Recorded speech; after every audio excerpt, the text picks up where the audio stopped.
Revoici ensemble pour découvrir un petit peu plus sur Asana. Souvenez-vous, on avait simplement créé deux tâches qui étaient effectuées. Donc il y en avait une pour le jeudi, une pour le vendredi, c'est-à-dire demain et vendredi. Et ces deux tâches-là sont à effectuer. Néanmoins, pour l'instant, on a très peu d'infos, hein. On n'a donné qu'un titre. On va essayer de voir ensemble ce qu'on aurait pu faire de plus, c'est-à-dire qu'est-ce qu'on aurait pu apporter directement à cette tâche, quelles indications et quelles options avancées on pourrait apporter directement à chacune des étapes qu'on voit là. Donc on va faire un logo pour le client lambda. On se retrouve sur un panneau comme on a vu tout à l'heure sur lequel on peut indiquer lorsque la tâche est terminée. Néanmoins, il n'y avait pas que ça, il y a aussi le système de description qui est présent ici. Il y a la possibilité de l'ajouter à un projet, il y a tout l'historique de ce qui s'est passé par rapport à cette tâche, le système de commentaires, éventuellement les abonnés qui seront directement associés à cette tâche. Autrement dit, certains pourraient être intéressés pour connaître le processus d'avancement, du moins l'avancée qu'on a sur cette tâche, sans forcément y participer, et juste être abonné. Donc voilà, ça on va le voir après. Néanmoins, pour l'instant, sur quoi on va se concentrer? Cette tâche m'est bien attribuée à moi. Cette tâche a bien pour échéance demain. Cette tâche en revanche, n'a pas de description.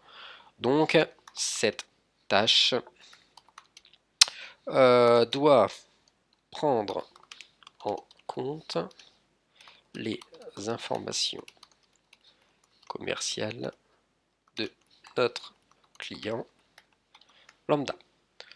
Ok, donc là j'ai ajouté directement une description. Alors j'ai rien qui malheureusement me l'indique, je dirais sur la partie visuelle de la tâche qui est ici. Néanmoins, il faut prendre l'habitude en fait avec ce système-là de venir cliquer dessus pour retrouver directement les différentes informations rentrées. Donc ajouter à un projet. Là, évidemment, je n'ai pas de correspondance.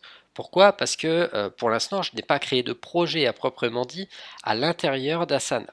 Il aurait fallu qu'à un moment, je crée tout simplement au niveau de mes fonctions un projet à l'avance dans lequel je pourrais directement associer la tâche. On verra que ça passera par le système des équipes un petit peu plus loin.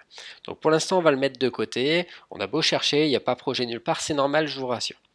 Néanmoins, à côté de ça, on a quand même un petit menu ici qui est important et qu'on n'a pas encore vu, qui concerne les pièces jointes, qui concerne les sous-tâches, qui concerne le lien de la tâche, c'est-à-dire si on veut le partager avec un collègue, ou qui peut concerner un like tel qu'on l'aurait directement sur Facebook notamment. Enfin, on peut ajouter au projet, dupliquer la tâche et ainsi de suite. On retrouve toutes les fonctions dites avancées qu'on aurait sur n'importe quel logiciel.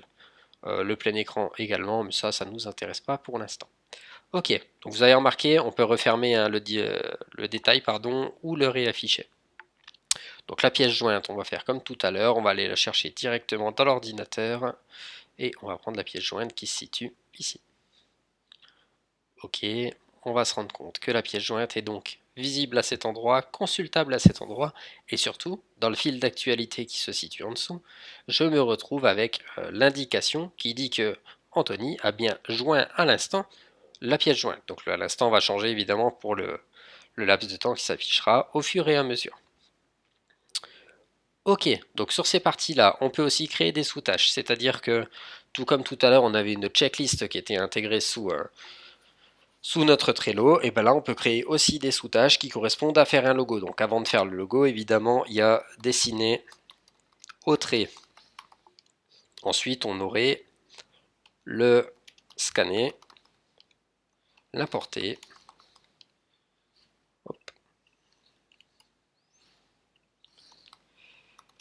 créer le calque, et puis vectoriser. Ça marche pas exactement comme ça, mais ce sera très bien pour l'exercice. Donc là, vous voyez, on a toutes les étapes qui sont à l'intérieur, donc ça, ce sont des sous-étapes. Il me paraît évident que tant que je n'ai pas coché les 5 étapes qui se situent ici, enfin sous-étapes, je ne pourrai pas cocher celle-ci. Vous voyez là, ça mise beaucoup plus sur l'organisation, je dirais, de chacun, que Trello qui, lui, a une ligne directrice qui est beaucoup plus claire. Donc là, c'est un petit peu différent, hein. Chacun va y trouver son compte, mais c'est un peu différent. Néanmoins, l'avantage, c'est que sur chacune des sous-tâches, on peut se permettre d'aller attribuer cette sous-tâche directement à la personne de votre choix. Donc pour l'instant, évidemment, je ne peux l'attribuer qu'à moi-même, puisque je suis la seule personne présente à l'intérieur de du logiciel. Je referme. Vous vous rendez compte que au niveau de mes nouvelles tâches, j'ai dessiné au trait qui vient d'apparaître, hein, c'est celle-ci que je viens de modifier, qui fait partie de la tâche globale, faire un logo pour client lambda.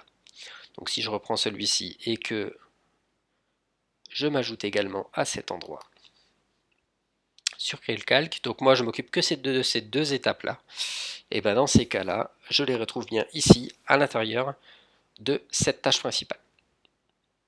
Ok, donc là on commence à comprendre un petit peu pourquoi on parle de projet. Néanmoins, on peut effectuer de la gestion de projet globale. Autrement dit, faire un logo pour le client lambda ferait partie peut-être d'un ensemble de tâches qui seraient destinées à ce fameux client. Voilà, j'espère que c'est clair pour vous. On va voir un petit peu donc dans le prochain tuto comment ajouter une équipe pour pouvoir s'organiser et avoir un visuel plus concret sur la globalité de la chose et comprendre l'aspect collaboratif du logiciel. Allez, à plus tard pour un prochain tuto.